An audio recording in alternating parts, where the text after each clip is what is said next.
মন্ত্রী এমপিদের শপথকাল, সংসদ ভবন এলাকায় কয়েক স্তরের নিরাপত্তা।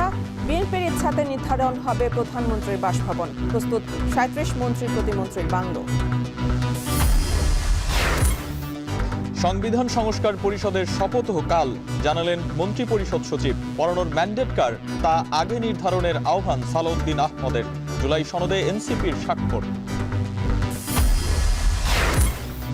জামায়াত এনসিপির পর ইসলামী আন্দোলনের আমিরের সাথে সন্ধ্যায় তারেক রহমানের সাক্ষাৎ। গুলশানে দলীয় প্রধানের সঙ্গে দেখা করতে দিনভর নেতাদের ভিড়।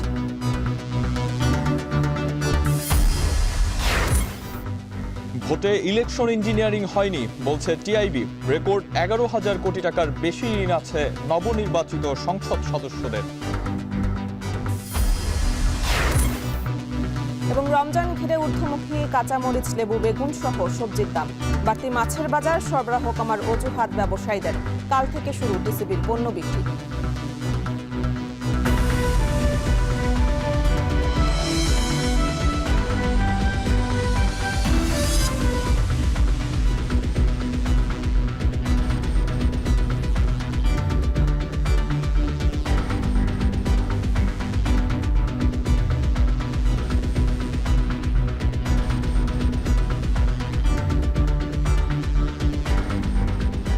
স্বাগত এখন সন্ধ্যায়। পুরো আয়োজনের সঙ্গে আছি আমরা দুজন, আমি আরিফুল ইসলাম সাহাব এবং আমি মেহেরিন অ্যানি। সাহাব, নবনির্বাচিত সংসদ সদস্য এবং মন্ত্রিসভার যে শপথ অনুষ্ঠান সেটি ঘিরে কিন্তু ইতিমধ্যে প্রস্তুত করা হয়েছে জাতীয় সংসদ ভবন এলাকায়। এবং কাল সকাল 10টায় সংসদ ভবনের নির্ধারিত কক্ষে হতে যাচ্ছে 297 এমপির শপথ, এবং পরে 4টায় কিন্তু যে সংসদের দক্ষিণ প্লাজায় হবে নতুন মন্ত্রিসভার শপথ। এবং এই পুরো আয়োজনের যে সার্বিক প্রস্তুতি, সেখানে সরকারের পাশাপাশি বিএনপি থেকেও সার্বিক সহযোগিতা করা হচ্ছে। এবং একই সাথে মন্ত্রী প্রতিমন্ত্রী হিসেবে যারা শপথ নেবেন তাদের জন্য ৩৭টি বাংলো কিন্তু ইতিমধ্যে প্রস্তুত করে রাখা হয়েছে। আর এই সব বিষয়ে বিস্তারিত প্রতিবেদন তৈরি করেছেন আমাদের সহকর্মী মিয়া আমিরুল। প্রতিবেদনটি দেখে নেব। জুলাই অভ্যুত্থানের প্রায় ২০ মাস পর নির্বাচনী বিজয়ী জনপ্রতিনিধিদের বরণ করে নেওয়ার অপেক্ষা। তাই তো সংসদ ভবন চত্বর এর আশপাশে চলছে শেষ সময়ের প্রস্তুতি। সৌন্দর্য বর্ধন, আইন শৃঙ্খলার পাশাপাশি শপথ অনুষ্ঠানের সার্বিক প্রস্তুতি অন্তর্বর্তী সরকারের সাথে সমন্বয় করছে বিএনপি। জনগণের রায়কে আমানত হিসেবে উল্লেখ করে দলটির যুগ্ম মহাসচিব শহীদউদ্দিন চৌধুরী আইনি জানান, প্রথমবারের মতো উন্মুক্ত পরিবেশে হতে যাওয়া এই আয়োজন ঘিরে বাড়তি উৎসাহ বিএনপির। একটা দেশপ্রেমিক সরকার হবে এবং দায়িত্ব নিয়েই সকলের যে আমানত, শ্রদ্ধা এবং সম্মানের সহিত সে আমানতটুকু যেন আমরা রক্ষা করতে পারি, সেই দায়িত্বটুকু আমরা পরিচালনা করব এবং সম্পূর্ণভাবে জনগণের সরকার প্রতিষ্ঠিত হবে, দেশপ্রেমিক সরকার প্রতিষ্ঠিত হবে এবং জনগণের পাশে থেকে আমরা তারেক রহমানের নেতৃত্বে কাজ করছি এবং করবো ইনশাল্লাহ। জুলাই সনদ বাস্তবায়নে খুব একটা বেগ পেতে হবে না উল্লেখ করে তিনি জানান, এটি বাস্তবায়নে জাতীয় সংসদে বসেই দলগুলোর মধ্যে হবে আলোচনা। জুলাই সনদের ব্যাপারে একটা হা না ভোট হয়েছে এবং সেখানে হা জয়যুক্ত হয়েছে। পরবর্তীতে যে করণীয়, এটা পার্লামেন্টে আলোচনার মধ্য দিয়ে নির্ধারিত যে আলোচনাগুলো সমাপ্তকরণ, এবং সেটা আমার মনে হয় খুব একটা কঠিন হবে না। এদিকে শপথ অনুষ্ঠান ঘিরে নিশ্চিদ্র নিরাপত্তা ব্যবস্থা নেওয়া হয়েছে পুলিশের পক্ষ থেকে। মানিক মিয়া এভিনিউর সড়কে যানবাহন চলাচল নিয়ন্ত্রণ করা হবে। আমরা ইতিমধ্যে জাতীয় সংসদের দক্ষিণ প্লাজাকে কেন্দ্র করে নিরাপত্তা পরিকল্পনা গ্রহণ করেছি। এটার অংশ হিসাবে ওই দক্ষিণ প্লাজার আশেপাশে কয়েকটা সড়কে যান চলাচল নিয়ন্ত্রিত থাকবে। তার বাইরে পুরো এলাকা নিরাপত্তার চাদরে ঢেকে রাখা হবে। শপথ গ্রহণ অনুষ্ঠানটি যেন সুষ্ঠু এবং সুন্দরভাবে অনুষ্ঠিত হয় সে লক্ষ্যে আমাদের পর্যাপ্ত পুলিশ সদস্য মোতায়েন থাকবে এবং নিশ্ছিদ্র নিরাপত্তা ব্যবস্থা থাকবে। মঙ্গলবার সকাল 10টায় জাতীয় সংসদের শপথ কক্ষে হবে আইনসভার 297 জন সদস্যের শপথ, আর বিকেল 4টায় সংসদের দক্ষিণ প্লাজায় হবে নতুন মন্ত্রিসভার শপথ গ্রহণ। মিয়া আমিরুল, এখন ঢাকা।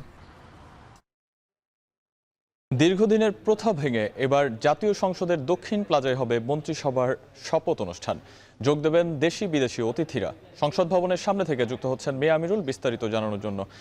আমিরুল, শপথ গ্রহণের অনুষ্ঠানের যে প্রস্তুতি সেটা এখন সম্পন্ন হয়েছে কিনা, এবং এই যে শপথ গ্রহণ অনুষ্ঠান সেটা জুড়ে নিরাপত্তা ব্যবস্থা কেমন থাকবে জানাবেন বিস্তারিত। সাহাব, সংসদ সচিবালয়ের পক্ষ থেকে অনেকটা নিজ সন্তানের মতো নবাগত এমপিদেরকে বরণ করে নেওয়ার জন্য তারা কিন্তু সব ধরনের প্রস্তুতি শেষ করে নিয়েছে। এবং কিছুক্ষণ আগেই আপনি হয়তো আমরা দর্শকদের যেটি জানাচ্ছিলাম যে মূলত তারেক রহমান বগুড়া 6 আসনের যে আসন ছিল তিনি সেখানে ছেড়ে দিয়েছেন, যেহেতু তিনি 2টি সংসদীয় আসনে নির্বাচিত হয়েছেন। তার ফলে মূলত যেটি হয়েছে যে যেখানে 297 জন নবাগত এমপির শপথ হওয়ার কথা ছিল, সেই ক্ষেত্রে 296 জনই হতে যাচ্ছে। এবং কিছুক্ষণ আগে আমরা দেখেছি প্রধান নির্বাচন কমিশনারের দপ্তর থেকে একটি চিঠির মাধ্যমে নিশ্চিত করা হয়েছে, যেটি ঘিরে মূলত বিভিন্ন মহলে কথা হচ্ছিল, যেহেতু সংসদ কার্যত নেই এবং সংসদে স্পিকার এবং ডেপুটি স্পিকার নেই, যার ফলে মূলত সংবিধান, আইন এবং নিয়মকানুন অনুযায়ী মূলত প্রধান নির্বাচন কমিশনারই শপথ পড়াতে যাচ্ছেন, যেটি আমরা দর্শকদের উদ্দেশ্যে সকাল থেকে বলছিলাম। সেটি কিছুক্ষণ আগেই প্রধান নির্বাচন কমিশনারের দপ্তর থেকে নিশ্চিত করা হয়েছে। এবং আপনি নিশ্চয়ই জেনে থাকবেন যে এখানে যেহেতু শপথ ঘিরে এখানে আমরা যতটুকু জেনেছি নবাগত এমপিদের সাথে মূলত 3 জন করে আসার সুযোগ পাবেন। সেই ক্ষেত্রে এখানে ভিতরে মূলত প্রায় 2000-এর বেশি জনসমাগম হতে পারে, যেটি ঘিরে মূলত এখানে সংসদ সচিবালয়ের পক্ষ থেকে বেশ কিছু তৎপরতা আমরা দেখতে পাচ্ছি। আপনিও নিশ্চয়ই লক্ষ্য করছেন এই মুহূর্তে যে রাতের যে একেবারে বলা চলে, যেহেতু রাত পেরোলেই আগামীকাল সকাল 10টা নাগাদ এই শপথ আয়োজন হবে। যদিও এখানে দর্শকদের উদ্দেশ্যে বলে রাখা দরকার যে সকাল 10টায় মূলত সংসদ সদস্যদেরকে যেই শপথ আয়োজন হবে সেটি নির্ধারিত কক্ষেই হবে সংসদ ভবনের ভেতরে। এবং এরপর মূলত যেহেতু বিএনপি তারা তাদের যে সংসদ সদস্য তারা যেহেতু এগিয়ে রয়েছেন, পরবর্তীতে বিএনপির পক্ষ থেকে সকাল 11:30 থেকে 12টা নাগাদ সংসদের ভেতরেই বা আশপাশেই একটি সভা হওয়ার কথা রয়েছে, যেখানে মূলত তারা তাদের মন্ত্রী সভা কিংবা আনুষঙ্গিক তাদের প্রধানমন্ত্রী কে হবেন সেটি নির্ধারণ করবেন। যেহেতু তারেক রহমান তার দলের চেয়ারম্যান, তিনি প্রধানমন্ত্রী হতে যাচ্ছেন, আমরা এটি অনেকটা নিশ্চিত করে বলা যেতে পারে। এবং সার্বিকভাবে বলা চলে পরবর্তীতে বিএনপির পক্ষ থেকে এটি করার পর মূলত বিকেল 4টায় এখানে মূলত রাষ্ট্রপতি শাহাবুদ্দিন তার পক্ষ থেকে মূলত এখানে যারা নবাগত মন্ত্রী হবেন তাদের মূলত শপথ পড়ানো হবে। এবং আনুষঙ্গিকভাবে মূলত আমরা যে বিষয়টি জানতে পেরেছি যে এর মধ্য দিয়ে পরবর্তীতে একটি সুন্দর সংসদ কার্যক্রম আমরা দেখতে পাবো এবং দেশবাসী দেখতে পাবে। সাহেব, আমার কাছে এ ছিল এখনকার সবশেষ। মন্ত্রিসভার শপথ গ্রহণ অনুষ্ঠানের প্রস্তুতি ও নিরাপত্তা ব্যবস্থার বিস্তারিত জানাতে সংসদ ভবনের সামনে থেকে যুক্ত ছিলেন মে আমিরুল। এদিকে নবনিযুক্ত মন্ত্রী পরিষদ সচিব ডক্টর নাসিমুল গনি জানিয়েছেন, কাল সকাল 10টায় প্রথমে সংসদ সদস্যরা শপথ নেবেন, পরে সংবিধান সংস্কার পরিষদের সদস্যদের শপথ অনুষ্ঠিত হবে, আর বিকেল 4টায় হবে মন্ত্রী পরিষদের শপথ অনুষ্ঠান। দুপুরে সচিবালয়ে কথা জানান তিনি। পরে সন্ধ্যায় রাতে ইসি সচিবালয় থেকে এক বিজ্ঞপ্তিতে জানানো হয় এমপিদের শপথ গ্রহণের সংবিধান সংস্কার পরিষদের সদস্যদের শপথও কাল সকাল 10টায় অনুষ্ঠিত হবে। 2 দফায় আপনার সদস্যদের শপথ হবে। একটা তো তারা সংসদ সদস্য হিসেবে শপথ নেবেন, তার পরবর্তীকালে এই যে আমাদের সংস্কার সেটার জন্য শপথ নেবেন এবং বিকেলে যে মন্ত্রিসভার শপথ হবে। তো সেটারই ব্যবস্থা করার জন্য আমরা এই মুহূর্তে উঠে পড়ে লেগে আছি ক্যাবিনেট ডিভিশন। সংবিধান সংস্কার পরিষদের শপথ কে পড়াবেন তা নিয়ে প্রশ্ন তুলেছেন বিএনপির স্থায়ী কমিটির সদস্য সালাউদ্দিন আহমদ। দুপুরে বিএনপি চেয়ারম্যানের গুলশান কার্যালয়ের সামনে সাংবাদিকদের একথা বলেন তিনি। গত কয়েকদিনের মতো আজও গুলশান কার্যালয়ে দলটির কর্মী, সমর্থক ও সংসদ সদস্য নির্বাচিতদের সরব উপস্থিতি দেখা গেছে। শপথের আগের দিন কার্যালয়ে ব্যস্ত সময় পার করেন তারেক রহমান। সাব্বির রোজের প্রতিবেদনে বিস্তারিত। শপথ গ্রহণের আগের দিন সোমবারও নেতাকর্মীদের উচ্ছ্বসিত উপস্থিতি বিএনপি চেয়ারম্যানের গুলশান কার্যালয়ের সামনে। দুপুরে কার্যালয়ে আসেন দলের চেয়ারম্যান তারেক রহমান। ত্রয়োদশ জাতীয় সংসদের সদস্য, মন্ত্রিপরিষদের শপথের পাশাপাশি এবার সাংবিধানিক সংস্কার পরিষদ, বিরোধী জোটের ছায়ামন্ত্রিসভা সহ বিভিন্ন বিষয়ে থাকছে নতুনত্ব। বিএনপি স্থায়ী কমিটির সদস্য সালাউদ্দিন আহমেদ সংবিধান সংস্কার পরিষদ সদস্যদের শপথের ইস্যুতে তুলে ধরেন সাংবিধানিক ব্যাখ্যা। জানান, বিরোধী দলের ছায়ামন্ত্রিসভা হলে স্বাগত জানাবে তার দল। সংবিধান সংস্কার পরিষদ এটা যদি কনস্টিটিউশনে ধারণ করা হয়, সেই মর্মে অ্যামেন্ডমেন্ট হয় এবং সেই শপথ পরিচালনার জন্য সংবিধানের 3য় তফসিলে ফরম হয়, কে শপথ পাঠ করাবেন সেটা নির্ধারিত হয়, এতগুলো হয়ের পরে তারপরে হলে হতে পারে। এদিকে স্থায়ী কমিটির আরেক সদস্য আমির খসরু মাহমুদ চৌধুরী প্রত্যাশা করেন গণতান্ত্রিক পরিবেশ বজায় রেখে সংসদে আচরণ করবে বিরোধী দল। বিরোধী দল কিভাবে আচরণ করে সেটা তো গণতান্ত্রিক আচার আচরণ সবকিছুর মধ্যে লেখাপড়া আছে, যা সবকিছু বোঝাও আছে একটা গণতান্ত্রিক দেশে বিরোধী দলের আচরণ কি হবে। এদিকে বিকেলে তারেক রহমানের সাথে সাক্ষাৎ করেছেন নবনিযুক্ত মন্ত্রিপরিষদ সচিব ডক্টর নাসিমুল গনি। পরে গণমাধ্যমে তিনি বলেন, শপথ অনুষ্ঠান ঘিরে সার্বিক বিষয় জানাতে দলটির চেয়ারম্যানের সাথে সাক্ষাৎ করেন তিনি। বলেন, অনুষ্ঠানের আনুষঙ্গিক বিষয়ে কিছু নতুন পরামর্শ এসেছে। ওনারা জানিয়েছেন, যেগুলো খুঁটিনাটি জানিয়েছেন সেগুলো আমরা অ্যাডজাস্ট করে নিয়েছি, কেমনে কিভাবে করব সমস্ত কিছু ইত্যাদি। শপথ কক্ষে শপথ হবে শুধুমাত্র সংসদ সদস্য মহোদয়দের, আর মন্ত্রিসভার শপথটা বাইরে হবে। রাজধানীর মহাখালীতে আলাদা অনুষ্ঠানে বিএনপি স্থায়ী কমিটির সদস্য হাফিজউদ্দিন আহমেদ জানান, রাজনীতিবিদরা যদি দেশকে বিপথে নিতে চায়, এদেশের মানুষ ঐক্যবদ্ধভাবে তা প্রতিহত করবে। এই ঐক্য বাংলাদেশের সম্পদ। আগামী দিনে এই ঐক্যের কারণেই বাংলাদেশ এগিয়ে যাবে। কোনো পরাশক্তি বা অন্য কোনো শক্তি বাংলাদেশকে দাবিয়ে রাখতে পারবে না। দেশের সামরিক বাহিনীকে যেন আর রাজনীতিকরণ করা না হয়, সে আহ্বানও জানান বিএনপির এই নেতা। সাব্বির রোজ, এখন, ঢাকা। ইসলামী আন্দোলনের আমির সৈয়দ মোহাম্মদ রেজাউল করিমের সঙ্গে সাক্ষাৎ করতে তার সিদ্ধেশ্বরী রোডের বাসায় যাবেন বিএনপি চেয়ারম্যান তারেক রহমান। আর এ নিয়ে আরও জানাতে আমাদের সাথে যুক্ত আছে ফরহাদ বিন নূর। ফরহাদ, তারেক রহমানের সাথে আর কারা কারা সঙ্গী হচ্ছেন এ বিষয়ে বিস্তারিত জানাবেন।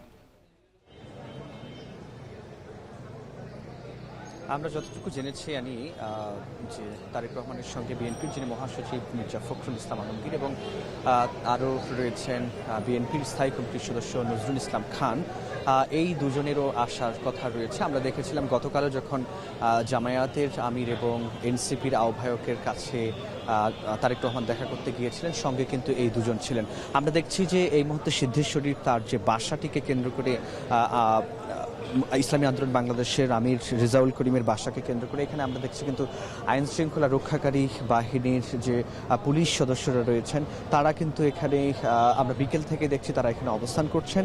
এবং আমরা যতটুকু জেনেছি যে তারেক রহমান তিনি পথে রয়েছেন, হয়তো কিছুক্ষণের মধ্যেই তিনি যে সিদ্ধেশ্বরীতে যে রূপায়ণ স্বপ্ন নিলয় যে ভবন রয়েছে এখানে কিছুক্ষণের মধ্যে তারেক রহমান হয়তো পৌঁছাবেন।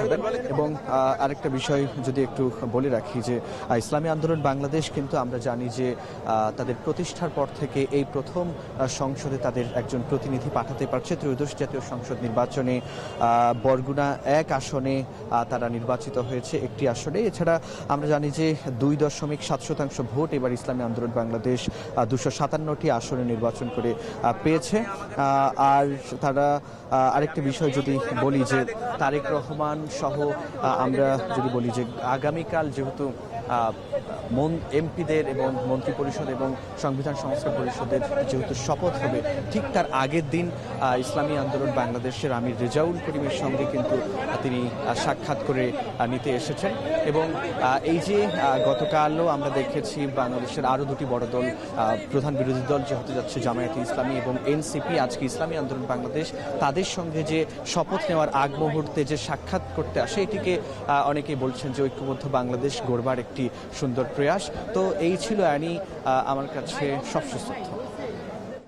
ইসলামী আন্দোলনের আমিরের সাথে দেখা করতে যাবেন বিএনপি চেয়ারম্যান, আর সে খবরে জানাচ্ছিলেন সহকর্মী ফরহাদ বিন নূর। বগুড়া 6 আসন ছেড়ে দিয়ে নির্বাচন কমিশনে চিঠি দিয়েছেন বিএনপির চেয়ারম্যান তারেক রহমান। তিনি ত্রয়োদশ জাতীয় সংসদ নির্বাচনে বগুড়া 6 ও ঢাকা 17 আসনে প্রতিদ্বন্দ্বিতা করে বিজয়ী হন। সোমবার বিকেলে ইসি সচিব আক্তার আহমেদ বলেন, তারেক রহমানের এ সংক্রান্ত চিঠি পেয়েছে নির্বাচন কমিশন। বিএনপির চেয়ারম্যান তারেক রহমান বগুড়া 6 আসন ছেড়ে দিয়েছেন। তিনি ঢাকা 17 আসনের সংসদ সদস্য হিসেবে শপথ নেবেন। ত্রয়োদশ জাতীয় সংসদ নির্বাচনে ঢাকা 17 ও বগুড়া 6-এ 2 আসন থেকে প্রতিদ্বন্দ্বিতা করে উভয় আসনেই জয়লাভ করেন বিএনপি চেয়ারম্যান। আইন অনুযায়ী একাধিক আসনে নির্বাচিত হলেও একটি আসনেই শপথ নেয়ার বিধান রয়েছে।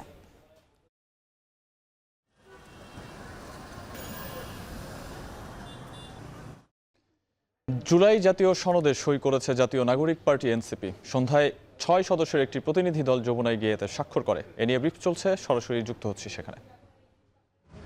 গণ অভ্যুত্থান পরবর্তী দায়িত্ব নেওয়া এবং নানান সমালোচনা, সীমাবদ্ধতার সত্ত্বেও সংস্কার, বিচার এবং একটা নির্বাচনের মাধ্যমে একটা শান্তিপূর্ণ ক্ষমতা হস্তান্তর আমরা হয়তো আগামীকাল দেখতে পারবো। সেটার জন্য ডক্টর মোহাম্মদ ইউনূস এবং এই অন্তর্বর্তী সরকারকে আমরা ধন্যবাদ জানিয়েছি। যদি আপনাদের কোনো প্রশ্ন না থাকে আমরা উঠতে পারি।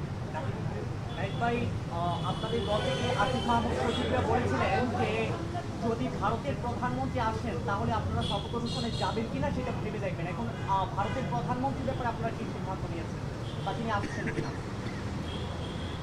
তিনি আসছেন কিনা এই ব্যাপারে আমরা এখনো জানি না, ফলে এই ব্যাপারে আমাদের এখন কোনো কমেন্ট নেই।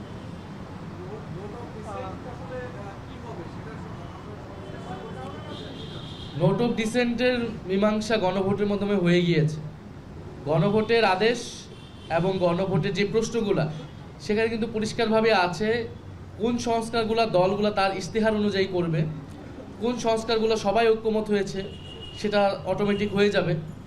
আবার কিছু সংস্কার বাধ্যতামূলক, জনগণের রায়ের উপর এটা নির্ধারণ করছে, যেমন উচ্চকক্ষ ভোটের অনুপাতে হবে, নির্বাচন কমিশনার সবাই মিলে যে নিয়োগ করবে, এই বিষয়গুলো। ফলে গণভোটের যে প্রশ্ন এর মধ্য দিয়ে আসলে নোট অফ ডিসেন্টের পুরো বিষয়টাই মীমাংসিত হয়ে গিয়েছে।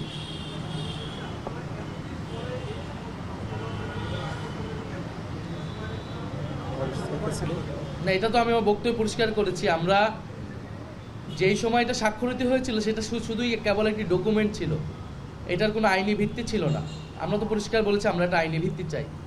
ফলে এরপরে যখন আইনি ভিত্তি দেওয়া হলো গণভোট আদেশের মাধ্যমে, জুলাই জাতীয় সনদ আদেশের মাধ্যমে, সেই আদেশ এটার আইনি ভিত্তি দিয়েছে এবং এর পরবর্তীতে গণভোট হয়েছে, গণরায় প্রতিফলিত হয়েছে। এখন আমরা মনে করছি যে এটা তো যেহেতু এটার একটা আইনি ভিত্তি পেয়ে গণরায়ও চলে এসেছে, আমরা যেই উদ্দেশ্যে এই জুলাই জাতীয় সনদ করতে চেয়েছিলাম সেটা সফল হয়েছে। এখন এটা আমাদের বাস্তবায়ন প্রয়োজন এবং বাস্তবায়নের ক্ষেত্রে যাতে কোনো ধরনের দ্বিধা না থাকে যে একটা পার্টি কেন সাইন করে না, সেটা যাতে না হয়, এই বাস্তবায়নের স্বার্থে আমরা স্বাক্ষরটি করছি।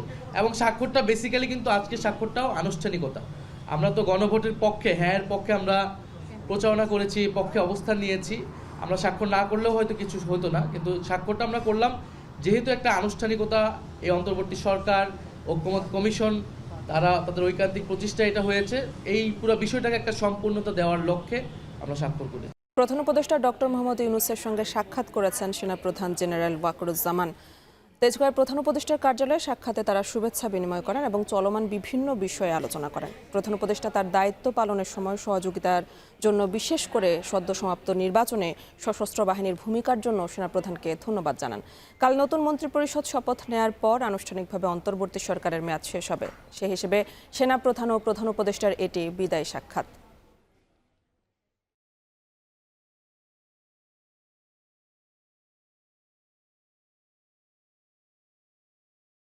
দায়িত্বশীল বিরোধী দল হিসেবে জনগণের সাথে থাকার অঙ্গীকার করেছেন জামায়াতে আমির ডাক্তার শফিকুর রহমান। বলেন, জনস্বার্থ ও দেশের স্বার্থ রক্ষাই হবে বিরোধী দলের মূল দায়িত্ব। সন্ধ্যায় রাজধানীর মগবাজারে একটি মিলনায়তনে নবনির্বাচিত সংসদ সদস্যদের সাথে মত বিনিময় শেষে একথা বলেন তিনি। জুলাই আকাঙ্ক্ষা ভুলে গেলে এই জাতির ভাগ্যে আবার জুলাই ফিরে আসবে বলে মন্তব্য করে বলেন, জুলাই আকাঙ্ক্ষা রক্ষা করে দায়িত্ব পালন করব 11 দলীয় জোট। অতীতের গতানুগতিক ধারায় নয়, বরঞ্চ একটি সুষ্ঠু ধারা রাজনীতিতে ফিরিয়ে আনার জন্যে বাংলাদেশ জামাত ইসলামী এবং আমাদের সঙ্গীয় অপরাপর যে দলের নির্বাচিত সংসদ সদস্যরা আছেন, তারা আমরা গঠনমূলক দায়িত্বশীল বিরোধী দল হিসাবে আমাদের দায়িত্ব পালন করবো ইনশাআল্লাহ। প্রত্যেকটি ন্যায়সঙ্গত ব্যাপারে আমাদের সহযোগিতা সমর্থন থাকবে, কিন্তু দেশ এবং জাতির কোনো ক্ষতি হলে অবশ্যই আমরা প্রতিবাদ করব। নির্বাচনে ইলেকশন ইঞ্জিনিয়ারিং এর কোনো প্রমাণ পায়নি টিআইবি। তবে ৭০টি আসনের মধ্যে ২১% আসন, অর্থাৎ প্রায় 15টি আসনে জাল ভোটের নজির পেয়েছেন দুর্নীতি বিরোধী এই সংগঠন। দুপুরে এক সংবাদ সম্মেলনে সংস্থাটির নির্বাহী পরিচালক ডক্টর ইফতেখারুজ্জামান বলেন, অর্থ, পেশি শক্তি, ধর্ম ও পুরুষতান্ত্রিকতার প্রভাবে নির্বাচনে সমান প্রতিযোগিতার পরিবেশ ছিল না। পর্যবেক্ষণে সংস্থাটি তুলে ধরে সংসদ সদস্যের নির্বাচিতদের ঋণ 11,000 কোটি টাকার বেশি। রমজান সামনে রেখে নিত্য পণ্যের বাজার অস্থির। মাছ, সবজি, ফলমূল, মুরগি প্রায় সব পণ্যের দামই ঊর্ধ্বমুখী। বাড়তি দামে ক্ষোভ প্রকাশ করে নিয়মিত বাজার তদারকির দাবি ক্রেতাদের। মেহেরপুরে সপ্তাহ জুড়ে চড়া সবজির বাজার, কাঁচামরিচের কেজি 150 টাকা, বেগুন 70 টাকা, অন্যান্য সবজির দামও বাড়তি। সিলেটে রোজার আগেই ভোজ্য তেল, পেঁয়াজ, রসুন সহ বিভিন্ন পণ্যের দাম বাড়তে শুরু করেছে। বিশেষ করে লেবু ও শসার দাম ঊর্ধ্বমুখী। বরিশালে 10 থেকে 20 টাকা বেড়েছে পেঁয়াজ, রসুন, খোলা সয়াবিন তেলের দাম। খোলা সয়াবিন তেল 205 টাকা, পেঁয়াজ 60 টাকা, রসুন 180, মসুর ডাল 160 টাকায় বিক্রি হচ্ছে। সৌদি আরবের সড়ক দুর্ঘটনায় একই পরিবারের 5 জন সহ 6 বাংলাদেশের মৃত্যু হয়েছে। আহত আরেকজনের অবস্থা আশঙ্কাজনক। ওমরা পালন শেষে ফেরার পথে রোববার বাংলাদেশ সময় রাত 3টার দিকে এই দুর্ঘটনা ঘটে। স্থানীয় সাংবাদিকরা জানান, জেদ্দার আভা রোডে ভয়াবহ ওই দুর্ঘটনায় প্রাণ হারান লক্ষ্মীপুরের রামগঞ্জ উপজেলার নলচারা ব্যাপারী বাড়ির মোহাম্মদ মিজান, তার স্ত্রী, 3 কন্যা ও গাড়ি চালক। নিহত মিজানের বড় ভাই বাহারুল জানান, সৌদি প্রবাসী মিজান গেল 3 ফেব্রুয়ারি স্ত্রী ও সন্তানদের নিয়ে ওমরা করতে জেদ্দা গিয়েছিলেন।